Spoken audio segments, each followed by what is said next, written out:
this going. I'm starting to set it up now. Yeah, so hold on, there we go. So again, welcome folks. We'll be starting in a few minutes.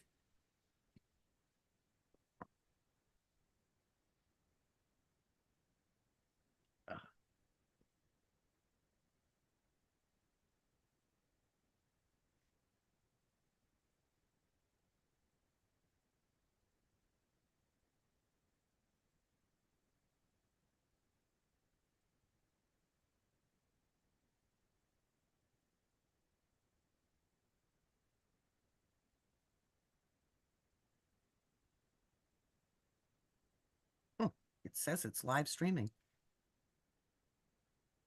Oh, are we all set? Yeah, I guess. You were ahead of yourself? Apparently. Okay. All right, great.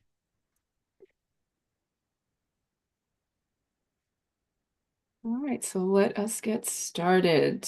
Welcome. Great to see folks today on a Saturday, early afternoon, different time for us. I'm Amy Antonucci. I'm the chair of the board of New Hampshire Peace Actions Education Fund, and I'm really glad to welcome you to our rescheduled Peace and Justice Conversation Series online on meeting this time on a Saturday, February 22nd, 2025. And we are going to hear today from Alicia Sanders-Zakre speaking to us about Israeli nuclear weapons. First, I will give you a quick intro. For over 40 years, New Hampshire Peace Action has been educating, mobilizing, and organizing to build a more peaceful and just future for all.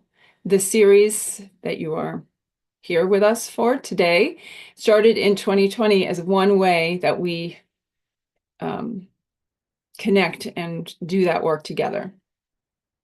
We do want to start with an acknowledgement that we are doing our work on the traditional ancestral homeland of the Abenaki, Wabanaki, and Pennacook peoples, past and present.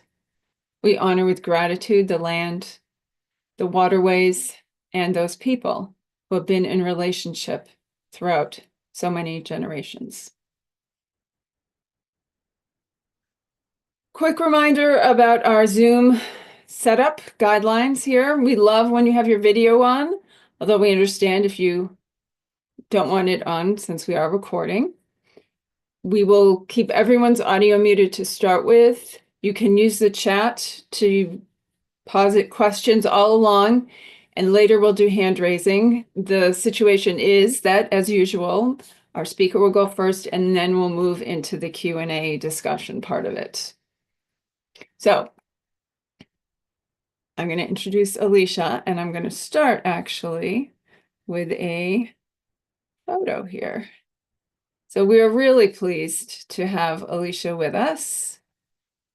And wanted again to start by sharing this with you. This is, I think, about 2007. This was a New Hampshire Peace Action event where Alicia was given the Youngest Peacemaker Award, along with Granny D being given the Oldest Peacemaker Award, and Phyllis Bennis there in the middle, the mix. So we're, particularly pleased to have Alicia with us because she is a part of our community. And sorry, I screwed everything up. There we go. And her parents actually continue to be really important local organizers with us. And so, it feels like a family affair here. And we love that because we're all, one more way that we're all connected. But moving on to the present, Alicia Sanders-Zakre is the Policy and Research Coordinator at the International Campaign to Abolish Nuclear Weapons in Geneva, where she directs and coordinates research on the Treaty on the Prohibition of Nuclear Weapons and the humanitarian impact and general nuclear weapons policy. She authored a report this past September that was titled Israeli Nuclear Weapons Risks, Consequences, and Disarmament. Despite widespread acknowledgement by experts and formal officials that they exist, Israel and many Western governments continue to maintain a really dangerous policy of ambiguity around their program. And Alicia is helping to challenge that. She is here today to talk about that and the work that she does. And we are really thrilled to have her. And I believe, yeah. Okay, so, and now I'm going to hand it to her. Again, she's going to speak for about half of an hour, and then we'll have Q&A. And join me in a visible welcome back to New Hampshire Peace Action. And I hand it off to you, Alicia. Thanks for being with us. Thank you so much, Amy, for that really warm welcome. I'm just gonna share my slides now. Just give me a minute to get that up.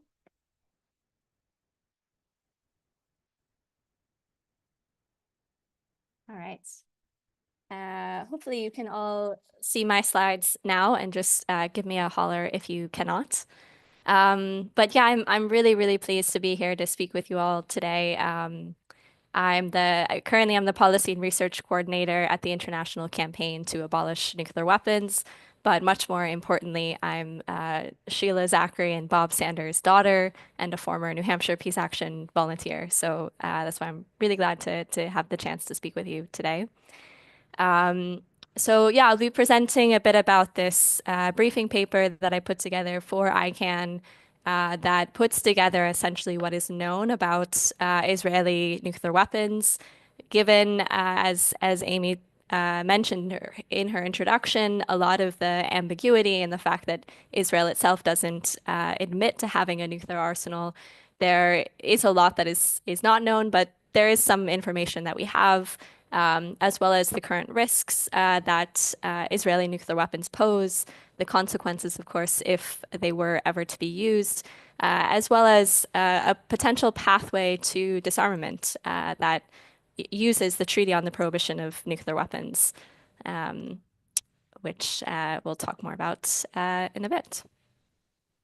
So first, just a bit of an introduction to the International Campaign to Abolish Nuclear Weapons, ICANN, where I work. There are currently more than 700 partner organizations that form this campaign, including, very proud to say, Peace Action. And those organizations are located in more than 110 countries, so it truly is very international. The mission of the campaign, what brings all of those organizations together, is to prohibit, stigmatize, and eliminate nuclear weapons. We were awarded the 2017 Nobel Peace Prize for our work to achieve the 2017 UN Treaty on the Prohibition of Nuclear Weapons. And a lot of our work now revolves around trying to get more countries to join this treaty and to ensure that it is fully implemented. So a kind of brief introduction to the paper. One of kind of the rationales for putting this specific paper together recently is, of course, due to the ongoing war and heightened threats by Israeli officials to use nuclear weapons. And there's been a lot more public attention to the fact that Israel has nuclear weapons, which again has often kind of slid under the radar, given that it doesn't acknowledge it and the US as well does not. Experts widely acknowledge that Israel possesses about 90 nuclear weapons, despite this policy of ambiguity. This is not a new phenomenon. Israel's nuclear weapons program dates back to the 1950s. And despite all of this secrecy, there are still a couple documented examples of close calls where Israel was considering using its nuclear weapons in the past. I'm sure that many of you as seasoned activists are aware that the use of nuclear weapons would be catastrophic. And even the possession by Israel of nuclear weapons poses a proliferation risk, particularly in the region that other countries might seek to acquire nuclear weapons, but we also see that even outside of the region, as I'll discuss. And finally, another point that I'll touch on is how we can use this new treaty, the Treaty on the Prohibition of Nuclear Weapons, as a new and important pathway for Israel to pursue nuclear disarmament. And just to be clear, I'm speaking about the pathway for Israel because that's the focus of this briefing paper, but any nuclear armed country could pursue the same pathway through the Treaty on the Prohibition of Nuclear Weapons. And at ICANN, we call on all countries to join this treaty without delay. So a bit of historical context. A lot of what we know, just to start off, a lot of what we know about Israel's nuclear arsenal comes from one historian, Avner Cohen, who wrote a book about it. And I have a slide at the end of the presentation that's kind of further reading, and I include his book there. So if you want to read more about it, you certainly can. But a brief overview is that Israel really started to consider developing nuclear weapons in the 1950s. They received quite a lot of help from foreign countries, particularly from France, to develop their nuclear weapons, including by purchasing their research reactor from France. And they started to construct the Negev Nuclear Research Center near Dimona in 1958. Here you have a picture, actually, of this building being constructed. And quite interestingly, this is a find from Abner Cohen. This picture was actually taken by the US government, and it's currently located in State Department records. And I'm actually not a really a technical expert on nuclear reactors, but for someone who is, it's quite clear that this is not what Israel at the time deemed to be a fabric factory, but in fact, obviously had other implications. So that tells you already about how long the kind of US knowledge and implicit acceptance of Israel's nuclear program has been going on. Experts estimate that Israel may have assembled nuclear weapons already by the 1960s. So yeah, in addition, normally to build nuclear weapons, the first step is getting the fuel for nuclear weapons, enriching uranium or extracting plutonium. And then the second part, which can be much more technically complex, is actually assembling that into a warhead. This whole time there has been this policy of nuclear ambiguity, and the way that Israel often frames this, and there's many indications of these exact words being said by Netanyahu and other Israeli officials, is that they will not be the first to introduce nuclear weapons into the Middle East. So they don't confirm, but they also don't deny that Israel has nuclear weapons. And the US, as I said, has also adhered to this policy, including quite informally. Normally, it's just you don't see any formal confirmation or denial by the US. But also, and again, this comes from Avner Cohen's book, there is reportedly a letter that is signed by all US presidents where they commit not to target Israel with any arms control or non-proliferation efforts. So, as I said, there's a lot that is not known about Israel's current nuclear arsenal, but there are some experts that really track global nuclear forces. They use satellite imagery, for example, and other sources to try to determine every country's nuclear arsenal, and they do that for Israel as well. This is the Federation of the American Scientists. They put out a nuclear notebook, and they update it quite regularly for every country. So this information is all from them, and they estimate that Israel has about 90 nuclear warheads. It's not really known how large those warheads are, but of course, all nuclear warheads are enormously destructive, even the ones with quote unquote small yields or tactical nuclear weapons are, essentially those are the weapons that destroyed Hiroshima and Nagasaki are considered these small tactical weapons. So to some degree, the yield is irrelevant, but we don't know actually how destructive Israel's nuclear warheads are. They're likely stored underground, and the estimate from these experts is that they're stored at a particular air base, which I looked up and thought it was very notable how close it is to major population centers, and of course, very culturally significant places, including Tel Aviv and Jerusalem. Different countries can launch their nuclear warheads using different weapon systems. So typically, they can either launch them from airplanes, like how the bombs in Hiroshima and Nagasaki were dropped, or from ballistic missiles that can have many different ranges, from striking across continents, like the US and Russia have, or within the region. Or they can also potentially launch them from submarines, from missiles that are based in submarines. And the Federation of American Scientists estimates that Israel likely has warheads that can be dropped from airplanes as well as from ballistic missiles. And there's a possibility that they might also be able to launch them from submarines, but it's not really known. Of course, one of the reasons that ICAN works for the abolition of nuclear weapons is because we really see it as the realist approach to the threat of nuclear weapons in the world today. As long as nuclear weapons exist, so does the risk of their use for either intentional use or accidental use or human error, or you have a really unpredictable person who is leading the country, which I think is something that you can all relate to at the moment in the United States. And, there have been a lot of documented close calls between many different countries since nuclear weapons have existed, particularly between the United States and Russia, for example.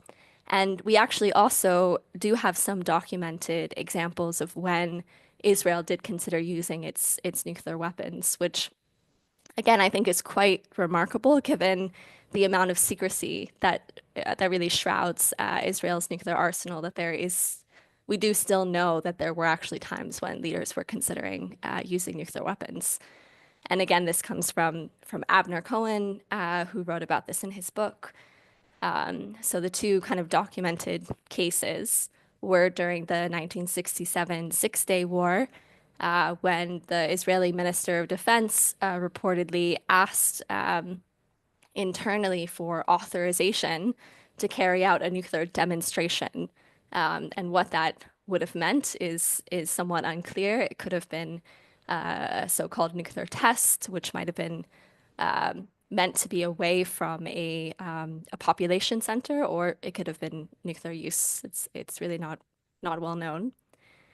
And similarly, during the 1973 Yom Kippur War, a small team was tasked with planning actually a nuclear demonstration to try to see what that would look like in practice, which is yeah, quite alarming. And most recently, as I mentioned in the introduction, there have been some of the most overt nuclear threats that I think we've seen, certainly in recent history, from Israeli officials. So from a minister in government and from a parliamentarian, a member of parliament, actually threatening nuclear use in Gaza. So I've cited both of those in the paper, but for example, Israeli Heritage Minister in November 2023 claimed that dropping a nuclear bomb in Gaza was an option, which again is remarkable because the Israeli government does not even acknowledge that it has nuclear weapons, and yet you have some officials threatening to use them. So all of this is really incredibly dangerous. And we had another regional and expert on Israeli nuclear weapons write a commentary on the ICAN website about this and kind of her analysis of what are the consequences of some of these threats by Israeli nuclear officials. And I encourage you to read the commentary if you're interested. But a few of the things that she noted were that there hasn't been any official retractions of these nuclear threats or serious punishment for those who have made them. which again is quite serious considering that the government doesn't even acknowledge that it has nuclear weapons, and these officials have kind of broken that policy quite explicitly. And this further contributes to the dehumanization of Palestinians, that even breaking such a serious policy code, given that it was intended to threaten Palestinian lives, was considered acceptable and not worthy of punishment. It further increases the risk of nuclear war by lowering the threshold for nuclear use and, of course, increasing tensions. And she also pointed out a lack of critical examination of Israeli nuclear weapons and their catastrophic consequences. I think we have seen more of that in the past year or 2 years than we have in a long time, but it's really different than, for example, when Russia invaded Ukraine. There was a lot of kind of talk about Russian nuclear weapons and the role they were playing in the conflict, and kind of how dangerous it was for Russia to have nuclear weapons. And I think that's, likely due to the fact that Israel has this policy of ambiguity. There's a lot less discussion related to Israeli nuclear weapons, despite the threats that they clearly pose. So just to speak a bit about the consequences of nuclear use. Of course, any use of nuclear weapons would have catastrophic humanitarian and environmental consequences. And I mentioned earlier, we don't know the exact size of Israeli nuclear weapons, but we do know that the bombs that were dropped on Hiroshima and Nagasaki, for example, had yields of 15 and 20 kilotons respectively. And that's like the equivalent of 15 and 20 kilotons of dynamite, TNT, which is just absolutely enormous, just in terms of the destructive potential compared to any conventional weapon. And of course, that's not even taking into account the uniquely horrific effect of nuclear weapons, which is, of course, the radiation that they spread, which lasts and has intergenerational impacts. But just to speak of the immediate impact, there's a resource called Nuke Map. If you just Google Nuke Map or Alex Wellerstein, who's the creator of Nuke Map, you can see it's a bit of a morbid exercise, but you can see what are actually the impacts of detonating one nuclear weapon in any location around the world. And essentially, all nuclear weapons follow the same general pattern in terms of their immediate effects. And so first, that's a fireball within the initial circle. And you can see these different effects correspond to the different colored circles. So there's first, within the closest to the detonation point, there's a fireball that incinerates everything in the vicinity. Beyond that, you have a fatal ionizing radiation dose, where it's guaranteed that everybody within that circle would die due to the radiation dose. The next circle, you have blast damage that would collapse most residential buildings and also cause local fires. In the next circle, anyone who is located there would have third-degree burns on all exposed skin. And then in the last circle, you have glass windows shattering, which causes a lot of additional injuries and deaths. Of course, the impacts of a nuclear bomb are not limited to just this circle. The radiation can be carried very easily on the wind across a country or a continent, as we saw very clearly after the Chernobyl explosion, where you saw radiation being carried all across Europe and even around the world. In addition, another, of course, terrible consequence of nuclear weapons is that there's no medical response capacity possible. And this is something that, of course, we can also see, and devastatingly, we have seen in conventional conflicts. But the effects, the lingering and long-term effects of radiation, for example, would make this even worse. And Again, we know, unfortunately, about this from the detonation of nuclear weapons by the United States in Hiroshima and Nagasaki, where the International Committee of the Red Cross reported in a memo that one of their delegates who visited those cities right after the bombing sent back, they reported about the decimation of the medical response capacity, noting that 80% of hospitals were destroyed in Hiroshima. The vast majority of doctors and nurses were killed or injured.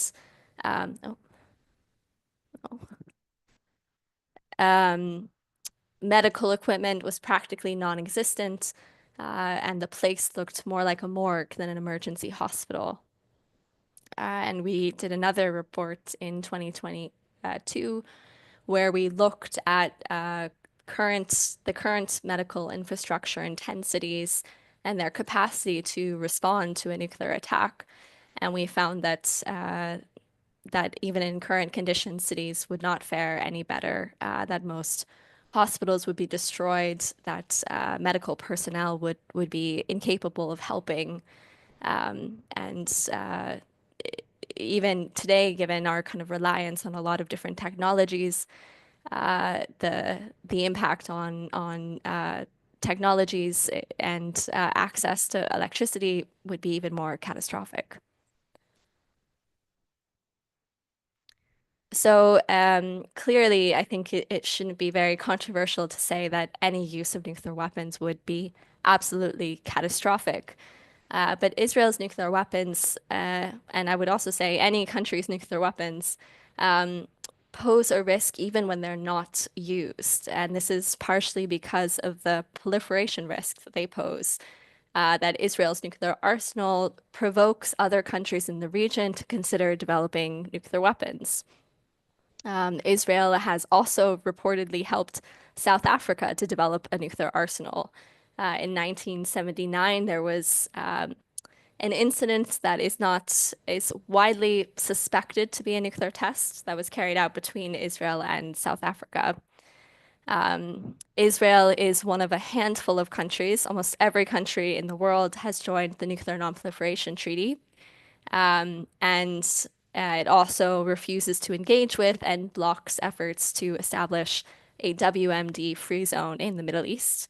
And one example of this was during the 2015 review conference of the Nuclear Non-Proliferation Treaty, where most countries wanted to adopt an outcome document that would have advanced action to actually establish this WMD free zone in the Middle East.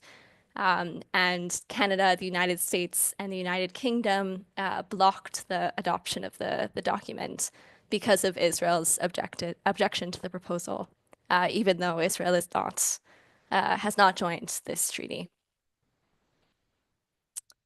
So now I'll talk about another treaty, the Treaty on the Prohibition of Nuclear Weapons, the TPNW.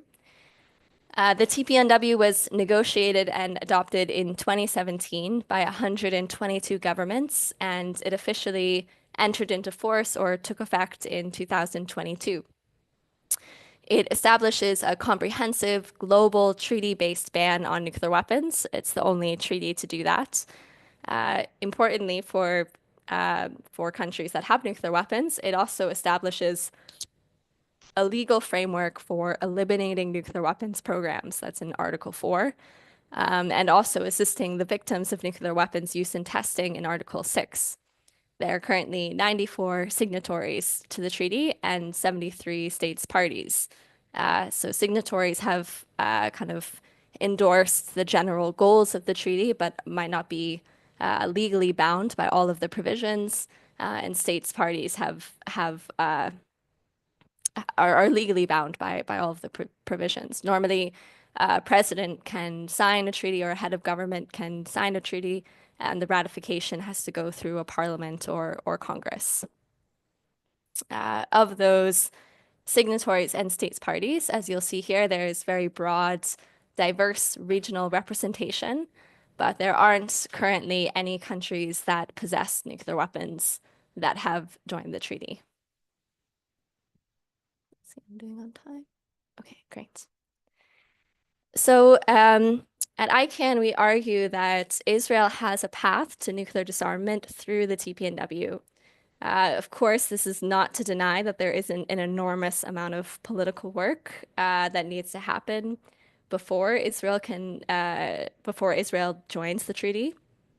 But just to say that should that time come about, should there be pressure on Israel to eliminate its nuclear arsenal, there is an international, legally verifiable way for Israel to do that. And that's really laid out within the treaty. Essentially, Israel would have to sign and ratify the treaty, so become a state party. Israel would then, under the terms of the treaty, have to immediately remove its nuclear weapons from operational status. That could be separating the warheads, for example, from the missiles or from the airplanes, and it should destroy them as soon as possible. The states that have joined the treaty have clarified that that means a deadline of 10 years and a possible 5-year extension, so a maximum of 15 years.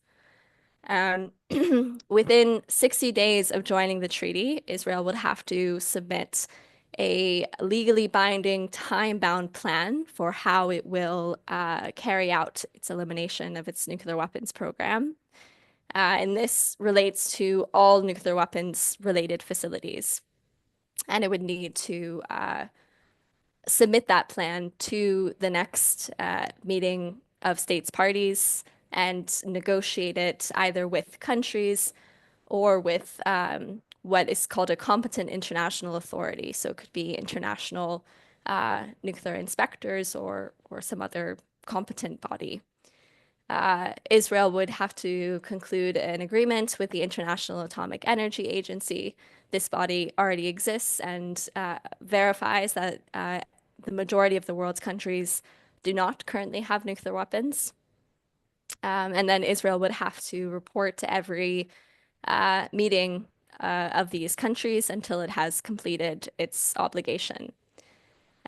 This is important that there is this pathway through the Treaty on the Prohibition of Nuclear Weapons, because the other kind of major international nuclear treaty, the Nuclear Non-Proliferation Treaty, only allows for nuclear weapon states and non-nuclear weapon states. And since Israel was not identified as a nuclear weapon state when the treaty was created, it can now only join the treaty as a non-nuclear weapon state. So it could join once it had disarmed, but there isn't actually a process within that treaty for Israel to verifiably disarm while it's a party to the treaty.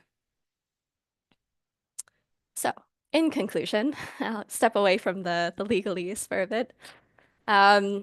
Clearly, there's been a lot more attention drawn to Israeli nuclear weapons since it invaded and has waged war and chaos and devastation in Gaza, and it has made more overt nuclear threats.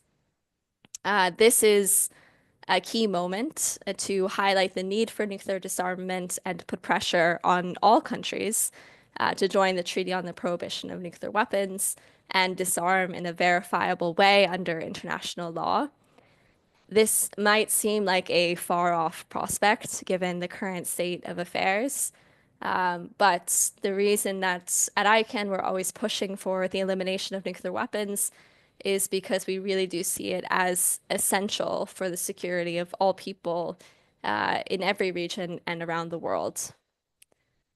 And with that, I'll just also, I think I can share my slides at the end of the presentation, but I put together some further reading of some of the resources that I discussed in the talk.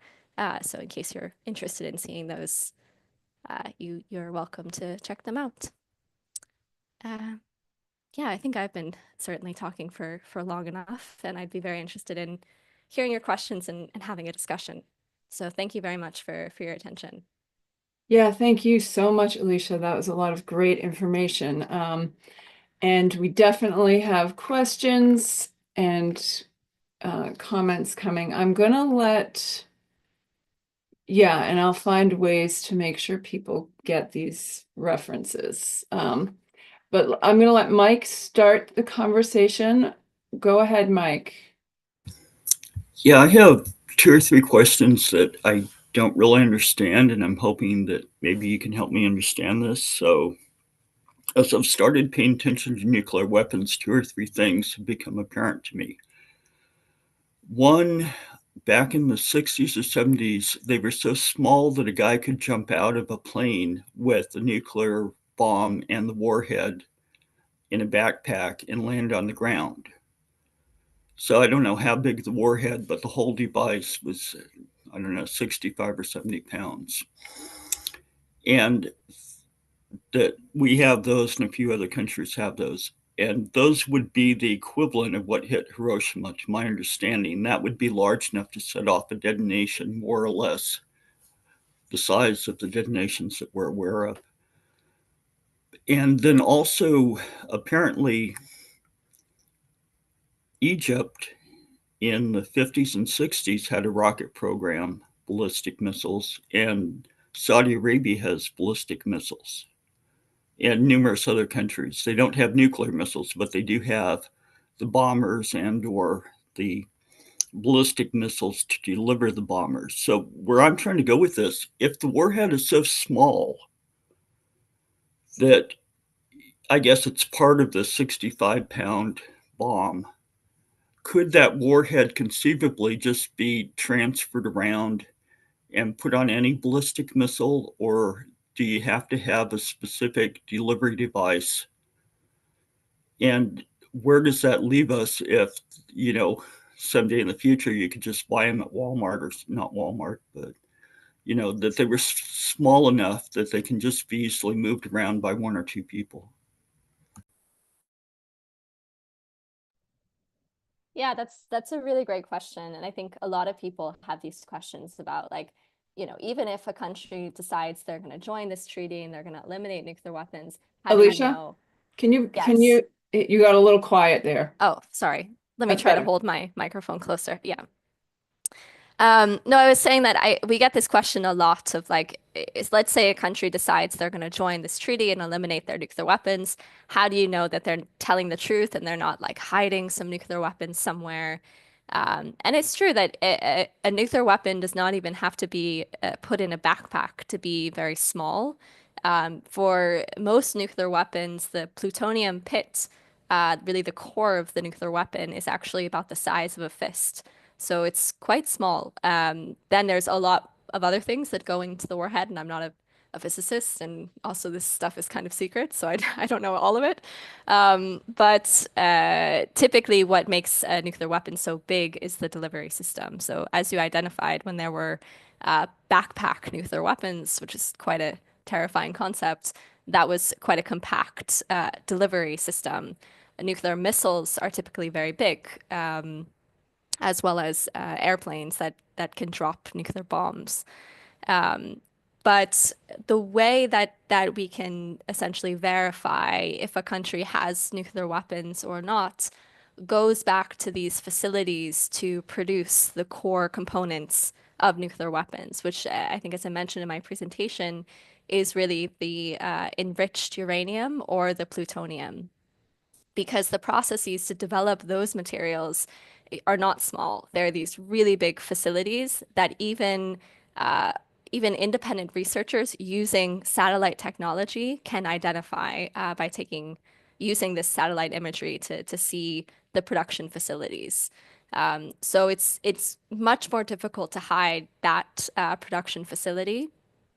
And every country in the world has agreed to have inspections from the International Atomic Energy Agency on those facilities. And so what the agency does is they check the facility to see how much of this material is going into a nuclear energy program, which is you can also use enriched uranium for nuclear energy.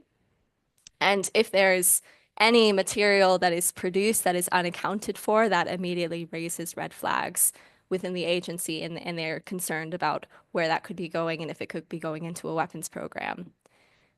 So that's kind of how since the Nuclear Non-Proliferation Treaty, which was signed back in the 1970s, since then, there's been some verification and monitoring over whether a country has a nuclear weapon program that it hasn't disclosed. Okay, thanks. All right, we have some more questions. I'm going to start here. And yeah, let me ask Luke's question, then I have a follow-up for that. So are there any provisions in international law to prohibit or punish any government or party that threatens the use of nuclear weapons? That's a very good question. It's clearly illegal under international law to threaten to use nuclear weapons. It is an outlawed activity under the Treaty on the Prohibition of Nuclear Weapons, but that's only legally applicable for countries that have ratified the treaty. So if their parliament has passed a motion saying they have joined the treaty, which, as I mentioned in my slide, only applies to about more than 70 countries. But it's also illegal under the UN Charter, which prohibits the threat or use of force. So it's definitely illegal under international law. But of course, it's sometimes difficult to enforce international law. And, one of the kind of hardest ways that it can be done is through the UN Security Council, where governments can pass sanctions measures or can even can approve a lot of different kind of measures against countries that violate international law. Of course, the big problem there is that all the countries that have nuclear weapons have a veto power, or sorry, 5 of the countries that have nuclear weapons have a veto power on the UN Security Council. So you don't see a lot of action against Israel or against any of the countries that have nuclear weapons that sit on the council by that measure. What we kind of try to mobilize as an international civil society campaign is public opinion and public statements that condemn violations of international law. And it's not as, hard or tough as a measure as, for example, economic sanctions. But it can be very powerful because at the end of the day, countries do want to kind of be seen as members in good standing of the international community by and large, with some exceptions. And so these kind of really strong condemnations of a government's behavior by other countries or by international civil society can have an impact. So I think that's, when we don't have a lot of other tools at our disposal, that's something that we try to kind of mobilize joint statements and condemnations of activities from other countries or civil society. Thanks, Alicia. And this, to me, something I want to, I don't know, talk about, bring up that just stands out to me, and I'm not sure there's an answer, but the double standards that are also, I mean, the US is the country that is constantly threatening to nuke other countries. We have specific ways we say it, but Joseph Gerson, I know you and Joseph work together, Alicia. I mean, he's documented hundreds of times the US has, and yet we feign complete and utter outrage if another country that we don't want to do it, just like the kind of, we know Israel has nuclear weapons and we aren't going to talk about that. The fact that Iran thinks about them and we are utterly outraged.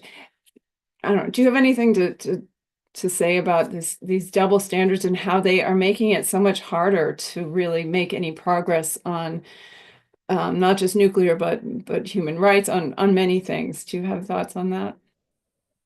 Yeah, I think we see that a lot, and it's quite explicit. For example, the US, the UK, and France like to use this rhetoric of responsible nuclear states, which they use to describe themselves, in opposition to other nuclear states that have very similar policies that subscribe to the policy of nuclear deterrence, which is in and of itself threats to use nuclear weapons at any time, essentially based on that government's own criteria of when it might be necessary to defend their government.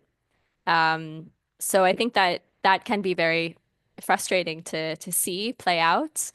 But I think that's why we really turn to international law as a useful tool, in that under the Treaty on the Prohibition of Nuclear Weapons, any threat to use nuclear weapon is banned. Any use of nuclear weapons is banned. It's targeting very clearly the activity instead of necessarily any one government that might subscribe to that activity.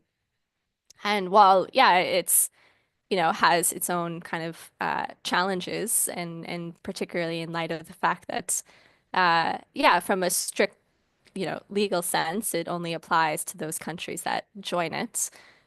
We also really look to the norm that it sets, that there's now an international legal prohibition on the threat to use nuclear weapons. And so if the US threatens to use nuclear weapons, or Russia threatens to use nuclear weapons, or Israel, it doesn't really matter who it is. It's banned under international law. And so I think it is useful to have kind of that standard when there's, yeah, some countries like to describe their activities in different ways. Okay, I have some questions here specific to this region, the Middle East. I'm going to start with Doug's question. Doug was saying he didn't get a good look at the map, but have other Middle Eastern countries, excepting perhaps Iran, ratified the nuclear prohibition treaty? And could more pressure be put on Israel if all others did ratify? Yeah, that's a great question. We have been trying Remember to. your mic. Remember your mic. Oh, sorry about that. We have been trying to engage more with Middle Eastern countries. There are we do have some. I'm sorry that I have to also double check the map to remember exactly which ones. But there are a couple in the region that have joined the treaty. And I think it's definitely within the interest of other countries to join as well, and to try to put pressure on Israel to do that as well. I think, yeah, I mean, I don't know that that's going to be the pressure that Israel needs to join the treaty. That might need to come from some other governments and other actors. But certainly, we think that should be the step that every country in the region should join the Treaty on the Prohibition of Nuclear Weapons to make the region safe from nuclear weapons. And then I'm gonna backtrack here to Sharon's. Okay, essentially, we can assume Israel wouldn't want to join the treaty as long as Iran is armed. Where does disarming Iran stand since Trump has pulled out of those talks? I mean, I think one thing just to clarify is that Iran does not have nuclear weapons. And even the US and the International Atomic Energy Agency assesses that Iran does not currently have a nuclear weapons program. So again, this is where things sometimes get a bit fuzzy between uh, the materials that are needed to pursue nuclear energy and nuclear weapons. So many countries enrich uranium for a nuclear energy program, not for nuclear weapons. And Iran has taken a number of really concerning steps to enrich uranium to a higher degree than is needed for nuclear energy programs. There are other countries that also enrich, basically, for uranium to be used in nuclear weapons, it has to be enriched to 80 or 90%. And typically, for nuclear energy programs, it's a much lower percentage, even less than 20%. So it's kind of a concerning sign when countries start to enrich their uranium to higher percentages, which Iran has been doing, and kind of building even more facilities to enrich uranium. But so far, there's no evidence that Iran has taken steps to construct nuclear warheads, for example, or some of these other telltale signs that it is really pursuing a nuclear weapons program. Which is, yeah, not to belittle kind of the concerning steps that they have taken. They also haven't been fully complying with these international inspectors that I mentioned that inspect all nuclear weapons and nuclear energy programs. So I think that is definitely a concerning step. And it is all the more reason for every country to join this treaty and really make it very clear that they're not pursuing nuclear weapons, and any facilities they might have are only for nuclear energy. I think going back to this double standard idea, though, I mean, it's not encouraging to Iran to comply when we keep not complying with our side of these deals. And, you know, we could make it a lot easier and safer by changing our behavior, it seems to me. Now, one thing I wanted to also, let's see, what I have here is, especially somewhere like the Middle East, where everything is so close. I mean, the idea that, for instance, when someone in the Israeli Knesset was talking about nuking Gaza, I mean, that's nuking oneself. I mean, do you know what I'm saying? Like, it's a suicidal kind of action. I suppose any nuclear weapons are, but especially when you're talking about these very small spaces, the idea that this is a reasonable thing to do, that this is going to help anyone, just seems so bizarre. I mean, it would seem like it would be an easier sell when what you're saying is it makes everyone safer. Is that part of, is that helping to go ahead? Yeah, absolutely. I agree with you. And that's honestly, I started being interested in working against nuclear weapons when I was a college student at Tufts, and I was working with Joseph Gerson. But really, something that opened my mind was just listening to kind of these realist explanations in my, international relations, international security courses about nuclear deterrence.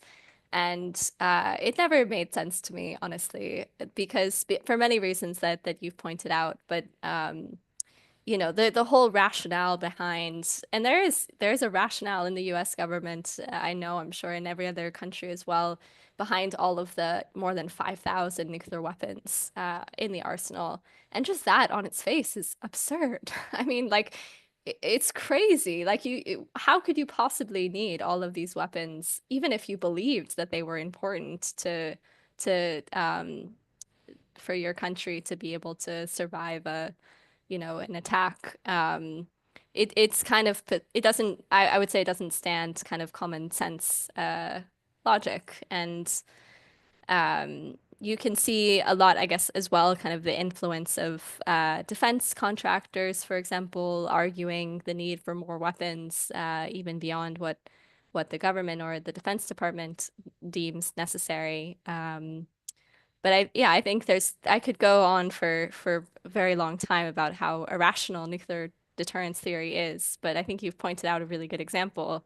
Another good example that we talk about where I'm based here in Europe is that the United States bases about 100 nuclear weapons here in Europe in 5 European countries.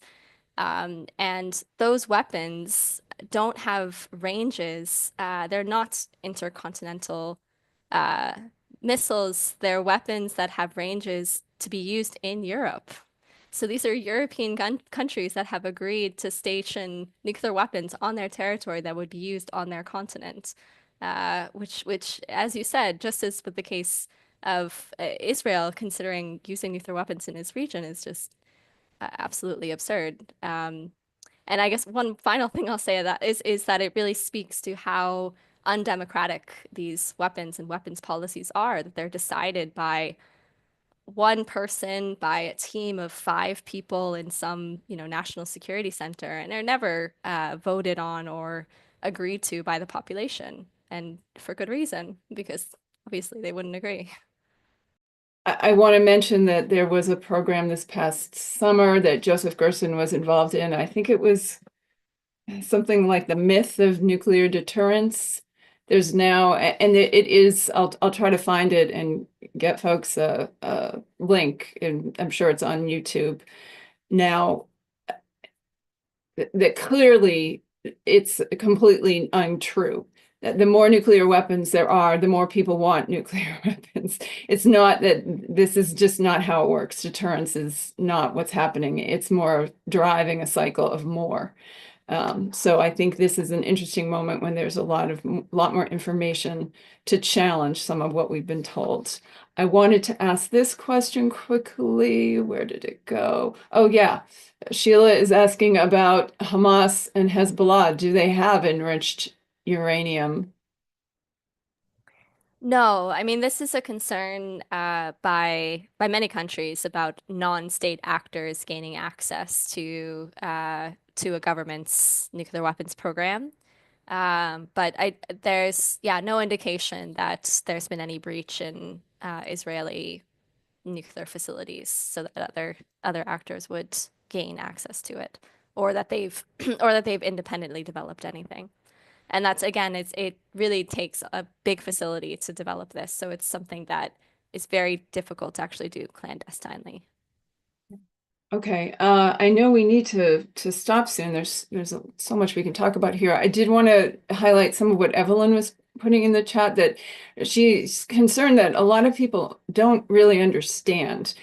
And I'll tell you that I remember a couple years ago when the Ukraine-Russia conflict heated up, there were some alarming statistics, mostly in the US, of people who were saying that they thought a nuclear war was worth it to beat back Russia, which the idea that we'd save Ukraine by nuking it is just bizarre. And now I understand, I was on a thing about Taiwan the other day, and now there's plans that the US could nuke Taiwan in order to save it from China. I mean, that maybe people don't really get anymore how insanely dangerous and destructive these are. And Evelyn's wondering if you all are doing programs to help educate people, to, that people may have lost the thread of how bad these are. Can you speak to the work that you all do on that?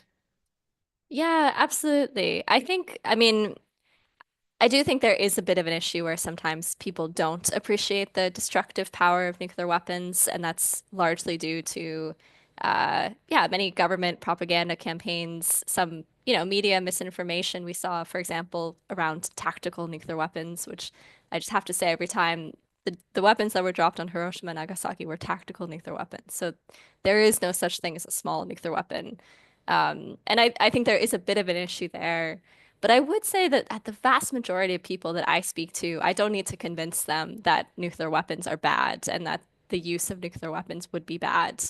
But I think it often feels very disempowering to try to work on this issue when it's like, okay, there's 9 countries that have these nuclear weapons.